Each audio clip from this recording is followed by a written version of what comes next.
ब्रेकनंतरची बातमी पुण्याच्या मांढरदेवी घाटातील 3 किलोमीटरच्या रस्त्याची प्रचंड दुरवस्था झाली। वनविभागाच्या परवानगी अभावी रस्त्याचं काम 3 वर्षापासून रखडले।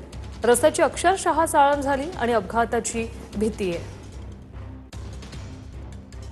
भोरमार्गे वाई महाबळेश्वरकडे जाणाऱ्या रस्त्यावरील मांढरदेवी घाटातील 3 किलोमीटर रस्त्याची प्रचंड दुरवस्था झालेली आहे। मी सध्या त्याच ठिकाणी आलेलो आहे आणि या ठिकाणी पाहिलं तर ठिकठिकाणी जे खड्डे पडलेले आहेत त्यामुळे या रस्त्याची जी आहे ती अक्षरशः चाळण जी आहे ती झाल्याचं आपल्याला पाहायला मिळते। अनेक वेळा या खड्ड्यांमध्ये पावसाचं पाणी साठत असल्यानं या खड्ड्याचा अंदाज जो आहे तो दुचाकी स्वार असतील किंवा जे चारचाकी वाहनधारक आहेत त्यांना येत नाहीये, त्यामुळे मोठ्या त्रासाला जे आहे ते त्यांना सामोरं जावं लागत आहे।